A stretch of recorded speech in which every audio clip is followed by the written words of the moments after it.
selfless and caring single mother. She just loved life. Dana would help in any way she could. Is ruthlessly killed in her own home. There was a great deal of damage to her throat. It was a rather brutal attack. And it would have taken somebody very, very strong to have done that kind of damage. Leaving a family devastated. I cried every night. You just can't fathom it. You can't comprehend it. Police uncover a deadly obsession. She was being stalked by this guy. He had become violent. He was a heavy drug user. To expose a killer closer than expected. How is that possible? Someone that Dana was trying to help. That had to be a huge betrayal. Every time they looked at an obvious suspect, that person had an alibi. What I was told completely changed everything. That was quite a shock. I couldn't believe it. It was all a bunch of lies.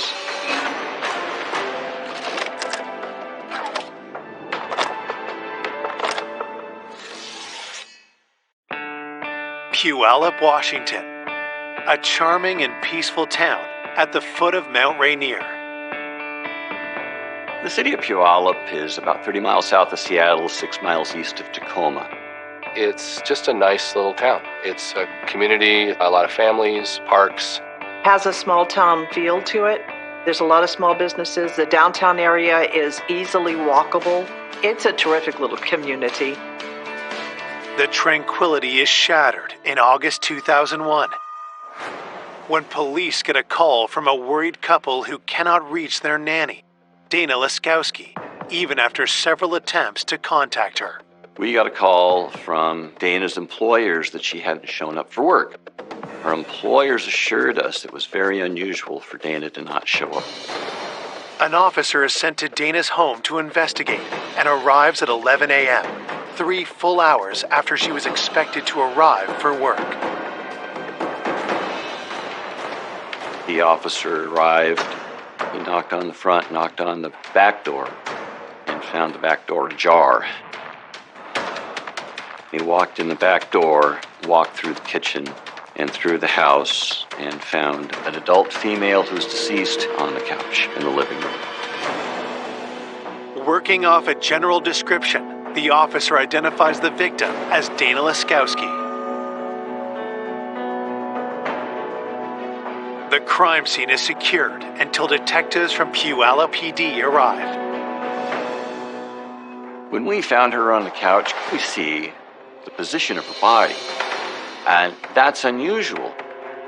Her one arm is underneath her head, her other arm is behind her back. She's twisted so that her waist is at an awkward angle. The awkward twist to her body is something that we don't normally see in a natural death scene. It just has a sense that it's a murder. We saw abrasions to the neck, and there was a small pool of blood at her mouth. We did see abrasions on her elbows and knees. The investigator's suspicions are confirmed. Dana was murdered. What it looked like was a strangulation that occurred on the couch, and then the offender simply left her in the position that we found her. Forensic technicians searched the living room for evidence. Primarily the items that we collected were either hair or fibers, and then extensively processed for fingerprints. When we were processing the carpet, we discovered blood trail or spatter of some sort. The locations of those were believed to be consistent with a struggle. Investigators continue their work throughout the rest of the home. It looked to me like the house had been ransacked. It had a feel that it had been searched, where someone was looking for something. We discovered a basement window that had appeared to have been recently broken, and it was possibly a point of entry. One of the first things we're going to wonder is, was the victim murdered by a burglar that broke into her house during the night? Or was the murderer somebody that she had invited over the house? As they wrap up their work at the scene, detectives contact Dana's family to deliver the tragic news. My son phoned me, and I said, yeah, and he says, He said, Dana's dead. That was it. I was pretty much in shock, and I said, tell me one more time. Say what you said, because I didn't want to believe it. You can't imagine that, because, there was no reason. Born in 1965, Dana's childhood was filled with joy. She was the happiest kid in the world. She just was so easy. She just loved life. Dana was also creative, a special bond she shared with her father, Bill, an award-winning artist. She was always making things. She was artistic, like me, and was interested in what I did and wanted to help. So we were close. Just being around her, you felt her energy. You felt her enthusiasm and her zest for living each moment. As she grew older, Dana developed a nurturing spirit. She was babysitting from the time she was very young, and she loved the kids, and she always wanted to have a daycare. In 1989, Dana met Sam and fell in love. The couple married quickly, but from the start, there were complications. She was having trouble getting pregnant. In 1993, after years of fertility treatments, Dana's wish of starting a family finally came true. She was so excited when she found out she was pregnant, because that's what she really wanted all her life, and it was a pretty exciting time. Dana's delight only grew when she discovered they were having triplets. She loved the kids, because then she could bake and she could make things and do art. She loved it, she really did. But by 2000, after 11 years of marriage, the stress of parenting took its toll on their relationship. Dana told me that she had moved and that they were separated. As a single mom, Dana worked hard to provide a good home for her triplets. Dana cared deeply about family, and especially for her troubled 17-year-old niece, Amanda, with whom she was very close. Dana would do anything for Amanda. Amanda loved Dana, because, Dana was kind of this flashy, artistic type person, and Amanda loved all that too. Dana was a very kind, caring person, loved her family. Amanda was a frequent runaway. So Dana wanted to guide Amanda out of risky behavior, away from drugs, away from the runaway lifestyle. Amanda had a rough relationship with her parents, so would often turn to her favorite aunt. By all accounts, she was the kind of the cool aunt that you could go and actually tell the truth to about your problems. No judgment, just help. Dana soon became a surrogate mom to Amanda and her best friend, Emily Lauenborg. Food, showers, a warm place to stay, money. Dana would open her heart and her home to help in any way she could. She was a mentor and also a friend. Dana had an open-door policy and would always welcome Amanda's friends to her home. She was very comfortable at her age being amongst teenagers as though they were her peers. Just everybody loved her. But now, all that is left is loss and unanswered questions. For us to lose Dana was so hard. Losing a child is probably the worst thing that can ever happen. And, she shouldn't have died before me. Who would want this loving and generous spirit dead?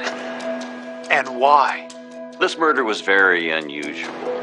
Right from the start, we had a lot of things that needed to be done in order to find the killer. Back at the station, detectives start reaching out to those closest to Dana. They begin with her ex-husband, Sam, who they learn has the triplets staying with him. As the ex-husband, Sam, is a person of interest and the first person we needed to look at. But we couldn't find him. The fact that he was missing, this is significant to us. We have to find him. Coming up, investigators uncover a dark obsession. He had kind of gotten fixated on her, and he didn't really take no for an answer. And alarming secrets. In the journal, it said 10 things I want to do before I die, and one of those 10 things was kill somebody and get away with it. That point to a killer no one would ever suspect. I felt what he was telling me was not possible. You just can't comprehend that it's real. And the truth is finally revealed. That's about as close to a confession as you're going to get.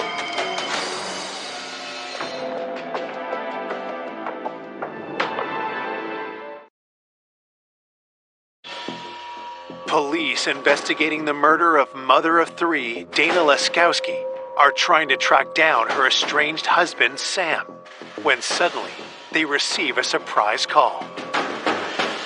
Sam actually reached out to the police to try to find out what had happened. Sam, it turned out, he had taken his kids camping and away from his phone and away from contact. And so when he got back to civilization, he had all these messages that Dana was murdered. So we went up to interview Sam, Dana's ex. And so when we confirmed that Dana was murdered, Sam was upset. He would respond to all of our questions, but he's just not the kind of person that elaborates. As we were talking to Sam, we noticed he did have some abrasions on his knees, and that's unusual. We asked him about that, and he said they were from playing baseball. It was baseball season. Detectives press Sam about his feelings toward Dana.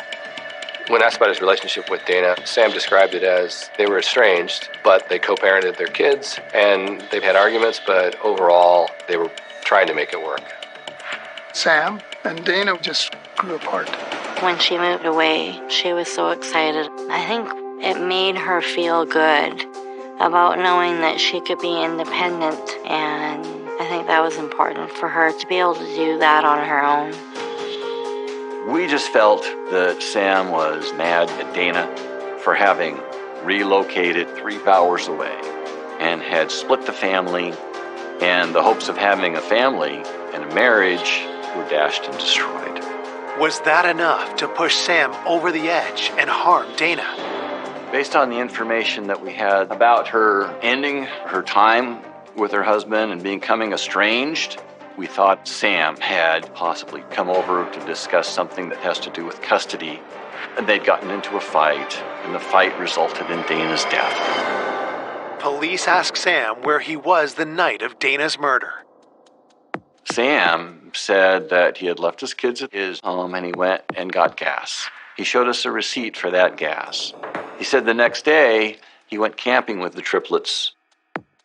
Detectives believe Dana was killed sometime between midnight and 7 a.m., but Sam cannot corroborate where he was at that particular time. It wasn't an ironclad alibi. He didn't have 3 adults who would be able to say he was with us all night. They were kids. They were sleeping. It was not impossible for Sam to have left the kids and come back to Dana's house and committed the murder.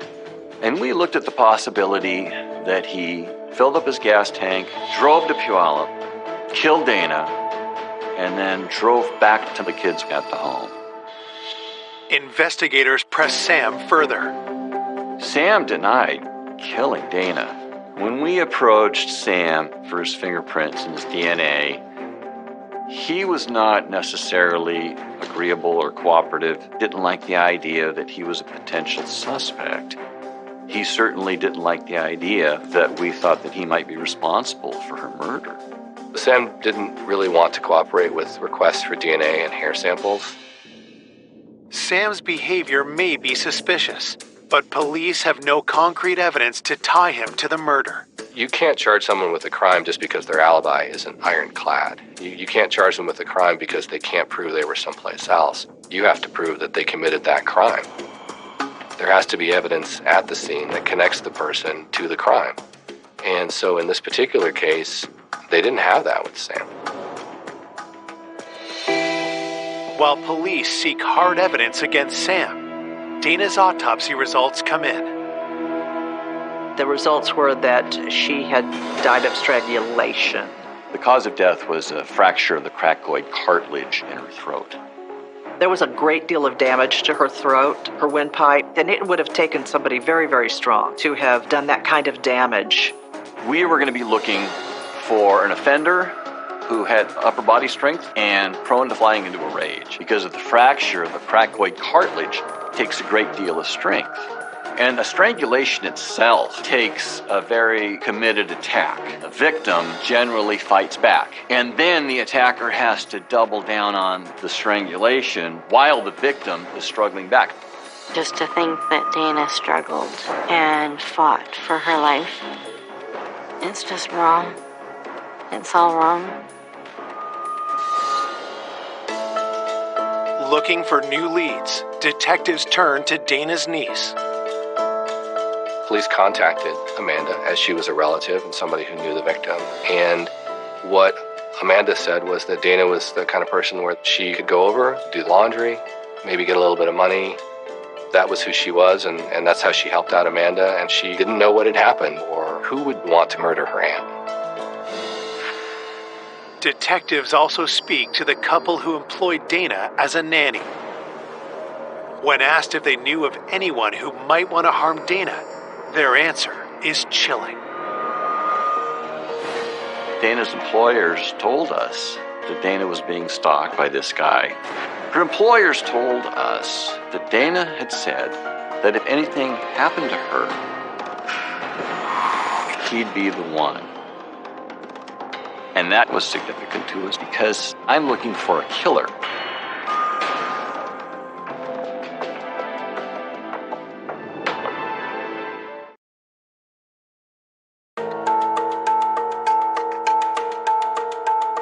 Police investigating the strangling of Dana Laskowski have been told that she was being harassed by a stalker. Could he be her killer? Dana's employers told us that Dana was afraid of this Patrick. Patrick was a guy that installed cable in Dana's area. He liked her. Dana had told her sister-in-law and her employer he had kind of gotten fixated on her. Dana, by accounts, let him know that she wasn't interested. Police learned that Patrick had been trying to contact Dana for over a month straight, and that his pursuit had become even more intense. Patrick was leaving notes and flowers on her back porch. He wrote some notes that were like poems. Then, the messages took a disturbing turn.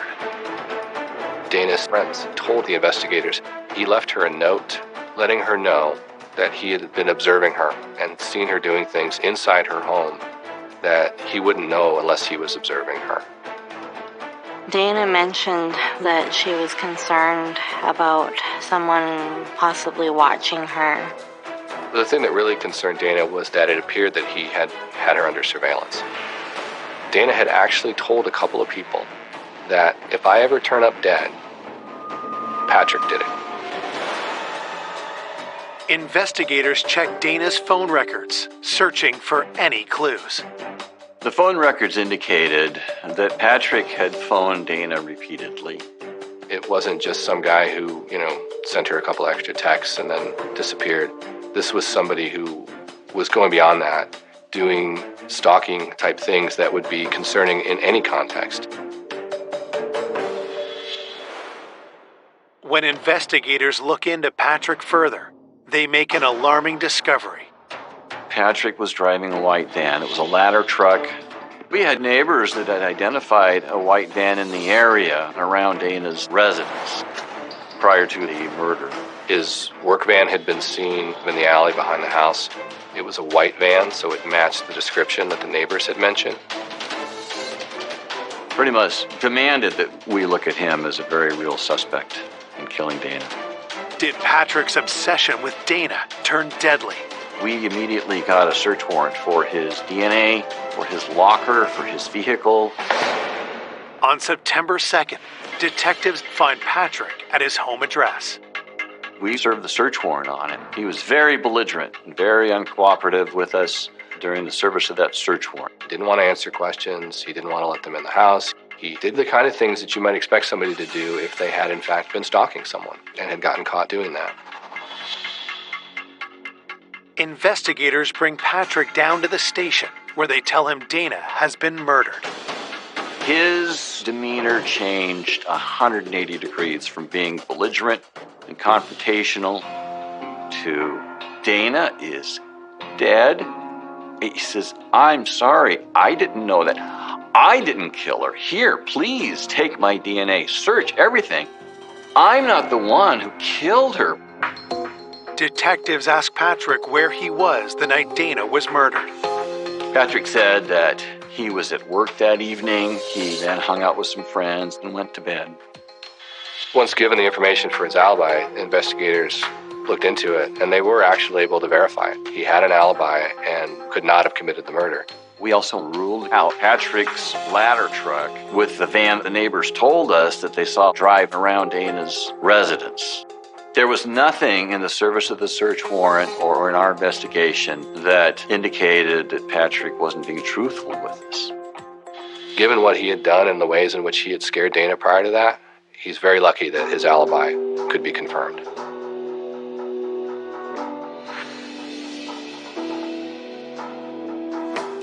Having cleared Patrick, investigators now focus on another man in Dana's life, Michael, who they learn was having a long-distance relationship with her. Michael lived up in Canada, worked in the film industry. Dana met him when she was up in Canada visiting one of her friends. And they hit it off, and so they started to date. But he stayed in Vancouver, and she was down in Puyallup, and that's a several-hour drive from Puyallup to Canada. Friends tell police that their relationship was not without problems. They said Michael would party to the level of like a teenager, that he was at a certain level of partying that Dana didn't approve of. And so Dana was a little uncomfortable with that.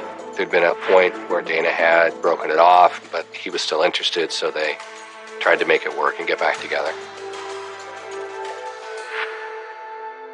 But when detectives dig deeper, they learn Michael has a darker side. We were told that Michael was a biker, that he was a heavy drug user. Police also uncover a significant piece of information. Dana confessed to a friend that she'd had a one-night stand. And when Dana had that one-night stand, she was still in a relationship with Michael. Could this have been a motive for Michael to kill Dana? When we found out that Dana had a one-night stand, we looked at Michael as a potential suspect, possibly murdering Dana out of revenge.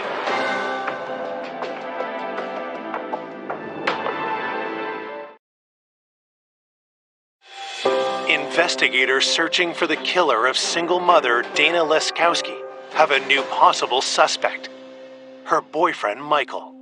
Detectives want to know if an infidelity may have led to Dana's death. That caused us to believe that we had to rule him out as a person of interest. Michael lived in Canada, so we went up, and when we talked to Michael about Dana's death, it appeared to us that he was very emotionally overcome by it, that Dana was the love of his life, and that she had been taken out of his life, and that he was very seriously grieved. Michael also tells police he knew about the one-night stand, but had moved on. Detectives press him further. Michael told us that when he was on the phone with Dana on the night of her death, that she seemed a little guarded to him. He told her that he loved her, and then she didn't tell him back that she loved him, and he thought that was a little odd. He didn't like how the conversation ended. And that prompted him to want to get on the road and come down and see her and see if everything was okay. Michael claims he never made it to see Dana. He said he was stopped at the border and he was turned away. He had some legal matter up in Canada that wasn't settled, and so he wasn't admitted. There was border crossing records that verified his alibi, that he did not cross the border. He got stopped by Border Patrol, and so he was able to show definitively that he was not anywhere near Puyallup at the time of Dana's murder. We didn't find the evidence to support that Michael had committed the murder. Michael is ruled out as a suspect. Police also determined the man Dana had a one-night stand with was nowhere near her house on the night of the murder. At this point of the investigation, we just were really kind of at a dead end. I mean, there were all these people who would have been really good, solid suspects in any homicide investigation, but all of them had alibis, and all the alibis were verified. I was frustrated that the case wasn't moving forward, that it wasn't advancing. With the case at a standstill, detectives search for any detail they may have overlooked. Where Dana's ashes are inurned, there's a book, and people can go and write their memoirs. The book has been left open for comments since Dana's funeral. If the perpetrator was someone who went to the funeral, and if the perpetrator was someone who maybe has some guilt about that, they may have left a clue behind. When detectives look at the book, one entry, written over a month after the funeral, grabs their attention. One of the memoirs that was written by Dana's niece, Amanda. And she said, "I'm so sorry I wasn't a better niece for you. 34 days clean and sober. It's all for you." That was significant. There was something about the way that she'd written it that suggested it was a communication to Dana of remorse and to make amends for what had happened. And it was something that was significant enough to follow up on. Why did Amanda write that she had let Dana down? Detectives have a hunch that she may know more about her aunt's death than she's been letting on. That's it. That's the key. The key is the niece. I called Amanda in for an interview. When I asked her, "What do you know?" she said, "I wasn't there. I don't know what happened." With Dana gone, Amanda has been missing a mother figure, getting into trouble, and as detectives learn, spending time with a rough crowd. In the center of Puyallup downtown, we had Pioneer Park, and a lot of troubled teens would hang out there. The park kids called themselves the Park Rats. Amanda usually would be out around town in the middle of the night, hanging out with the Park Rats. Dana would often welcome Amanda's circle of friends into her own home. Could one of the Park Rats that Amanda knows have been somehow involved in Dana's death? And I talked to her about who of her friends would meet this profile of having upper body strength, prone to flying into a rage. And Amanda said, "Well, it sounds like you're describing Blaine." She said Blaine actually attacked her on a couch, and it was a rather brutal attack. Blaine had come on to her, and that she had rejected him, and that he had become violent. Had Blaine tried the same thing on Dana, only for things to turn deadly? Blaine had been in Dana's house before in some casual get-togethers, and possibly Dana would have rebuffed that advance, and that Blaine would be the kind to fly into a rage. Then Amanda reveals something else. Amanda said that while we were processing her Auntie Dana's crime scene, she was across the street. She ran into Blaine there. She said that Blaine had scratches on his arms. When I get this information from Amanda, I look in to Blaine and I find that he's got a violent past and he has quite a criminal history. Police learn that Blaine's rap sheet is extensive and littered with drug and gun charges. I felt he was a very good person of interest in the murder of Dana Laskowski. But there's a big problem. Blaine is no longer in Washington. I found him living in the far southeast part of the United States. I wanted to bring him back to Washington to collect his DNA, to talk to him as a person of interest. But he was not cooperating.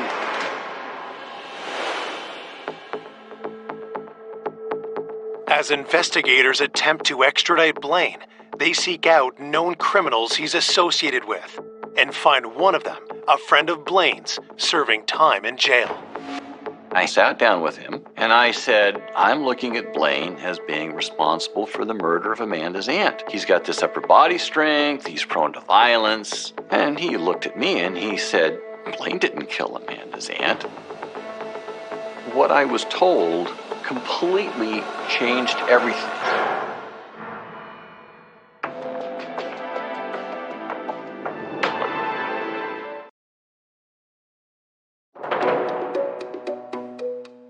Detectives hunting the killer of Dana Laskowski have a new suspect, Blaine, the troubled friend of Dana's beloved niece, Amanda. With Blaine out of state, investigators grill his friend in jail, and what he tells them is explosive. So police suggested to him that maybe Blaine had been involved. The friend said, no, it's not Blaine, it's Emily. He said Emily killed Amanda's aunt. It's a stunning allegation. 17-year-old Emily Lauenborg is Amanda's best friend and someone who Dana treated like a daughter. I felt what he was telling me was not possible because Dana always had an open door and was always welcoming to Emily. Police found out that a lot of times Amanda and Emily would show up at Dana's house.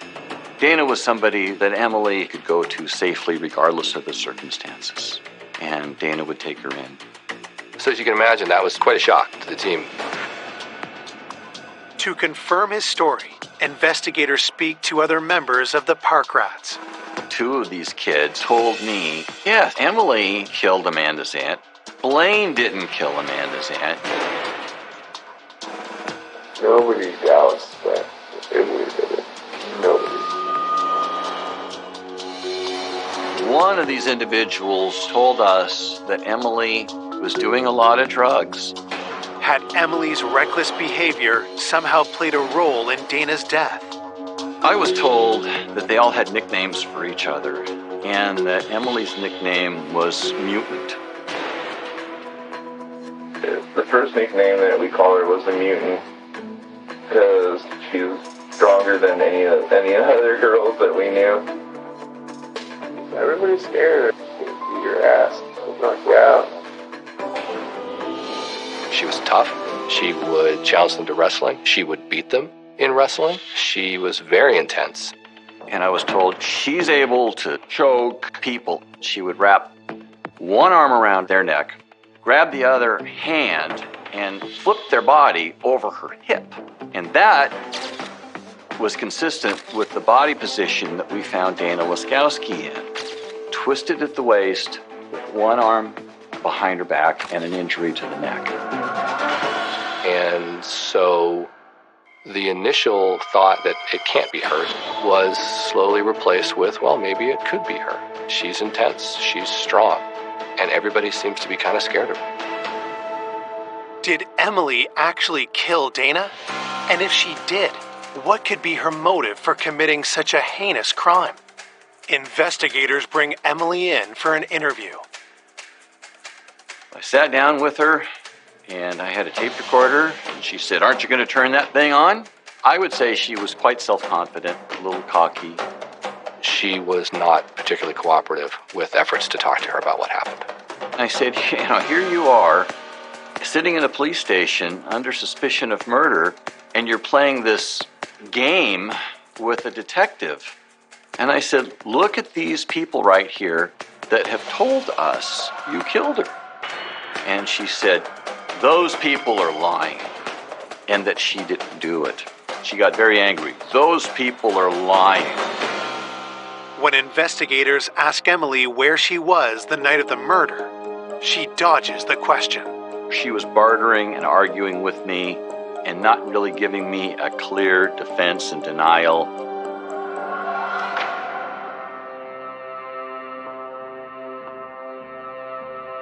Officers obtain a warrant to search Emily's residence. One of the items that they recovered from Emily's apartment was a shirt that Emily had taken from Dana. One of her friends told us that Emily had a black shirt that belonged to Dana and that she actually wore that to Dana's funeral. We went back to the pictures of the funeral and did see that Emily was wearing a black shirt. One possible explanation for that was rubbing her nose in it. Not only did I kill you, but I'm wearing your blouse to your funeral. The search uncovers more incriminating evidence. And we found this journal. And in the journal, it said, 10 things I want to do before I die. And one of those 10 things was kill somebody and get away with it. One of the statements in the journal that Emily wrote in her own hand when talking about Amanda, because she'd gotten into an argument with Amanda, was, I could effing strangle that bitch just like her aunt. So that was very significant. I was invigorated because I had something. That's about as close to a confession as you're going to get. It is absolutely sufficient for me to take that to a jury and say, this is her admitting that she killed Dana Leskowski. On March 13th, 2003, Emily is charged with first-degree murder. When I found out that Emily did what she did, I couldn't believe it. When you find out that such a young person could take a life, how is that possible? Someone that Dana was trying to help and care for, that had to be a huge betrayal. You just can't fathom it. You can't comprehend it. It's devastating. Though Emily is in custody, prosecutors know most of the evidence against her is circumstantial. So they circle back to Amanda. It had become pretty clear that Amanda was going to be the key to solving this. We needed Amanda to crack, because absent that, or a confession, there wouldn't have been enough to prove that Emily committed that crime. If Amanda did know what happened, why hadn't she told police? And why had she covered for her best friend? So I meet with Amanda and I said, listen, Amanda, you have led us on a wild goose chase. Starting off with Blaine, who was in another state. He didn't do this. You have not come forward with this right from the start. You know what? This is a case of conspiracy after the fact. So tell me what happened. That's when she really cried and sobbed.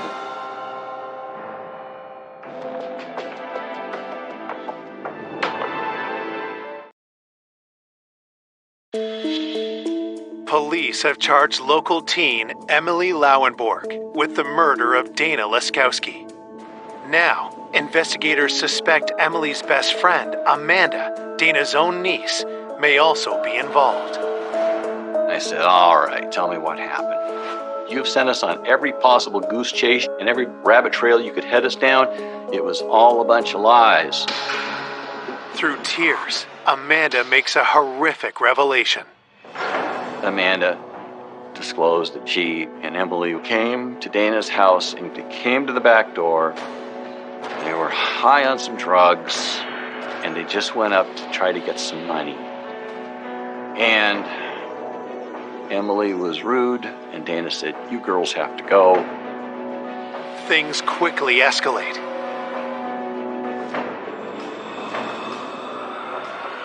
Emily was being belligerent and Dana touched Emily to kind of guide her out the door, and Emily just exploded into a rage or attack. Basically, she attacked her, put her in that wrestling hold, and squeezed too tight with some kind of scarf or fabric. Amanda said she turned around because she didn't want to watch what was happening. But she heard a crack, and she heard a gurgle. She heard Dana gasping for her life, and then she didn't hear anything. And that was because Dana was dead. And then they took the money and left. It seemed to be, by Amanda's account, that it was kind of an explosive situation that got out of control. They didn't go to the house to murder Dana. I was told that Emily had said that Amanda was always ditching her for her aunt. Emily, she was jealous of Dana. It's my opinion that the motive Emily had was to get Dana's influence out of Amanda's life, and Emily just went over there with the intention of getting Dana so mad at Amanda that Amanda wouldn't be welcome at Dana's anymore, and that Emily would have achieved what she wanted, and that the murder simply got out of control because of emotions and drugs. But why didn't Amanda come forward earlier to tell the truth about what happened that night? I asked her, why didn't you tell us right up front, right at the start? She said, because of my family. It's so bad now. What's it going to be like now when they find out? She wasn't involved in the murder, but she was involved because she was there at that time, and I don't know why she didn't do anything. It was upsetting and surprising to all of us.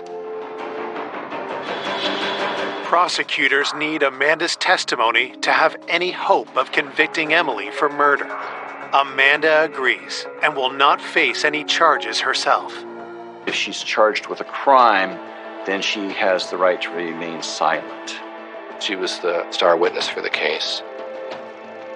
If we had charged her criminally, we couldn't have called her as a witness. Despite the agreement, prosecutors fear Amanda won't keep her side of the deal. The biggest challenge for us, from a prosecution standpoint, was that setting aside Amanda's testimony, everything else was circumstantial. Wearing a blouse can be explained away. An angry journal entry can also be explained away. I think the only way that we could have been successful in front of a jury was to have Amanda take the stand. The problem was knowing exactly where Amanda's loyalties would be. She was very conflicted. And there was definitely a chance that Amanda could have taken the stand and said, I lied to the police when I said what I saw. And I didn't see any of that. I was very concerned that the jury was going to listen to this case and look at Emily and say, I just don't buy it. This is a case where, had we taken it to a jury, all of those questions that had come up in the investigation, all the initial leads, all of the doubts that it could really have been Emily, all the alternate explanations were certainly enough that it could have been that a jury had decided that we just didn't prove it beyond a reasonable doubt. Prosecutors face a difficult choice. Risk Emily walking free after a jury trial, or guarantee at least some jail time with a plea deal. Ultimately, what we're trying to do here is to make sure that we hold the killer responsible. Emily was allowed to plead guilty to a lesser charge of manslaughter. On January 21st, 2004, over 2 years after Dana's murder, Emily is formally sentenced. Emily was charged as an adult. Her sentence was just under 7 years. Even though Emily is sent to prison, her sentence brings a mix of emotions. I felt a sense of relief that someone was now being held accountable for Dana's death, but I did feel angry. I thought, well, at least it's something, But it just was amazing that you could take the life of a young mother and only get like 6 years. Doesn't make sense. Dana's family was upset that the sentence was so light. They felt that the person responsible for taking the life of Dana should have been given a stiffer sentence. It was really tragic. And one of the things about the criminal justice system is it doesn't put things back the way they were. It just tries to hold people responsible so people can move forward. I cried every night. I think I must have cried for a year. I miss her a tremendous amount. And I will think about her forever. I don't think we ever will get over the loss of something so tragic. I can't really say her family ever had closure because to them, the loss was the loss of Dana. A gavel dropping doesn't undo that loss. I miss her a lot. I think Dana would want to be remembered as a loving mother, a loving friend, and a loving child.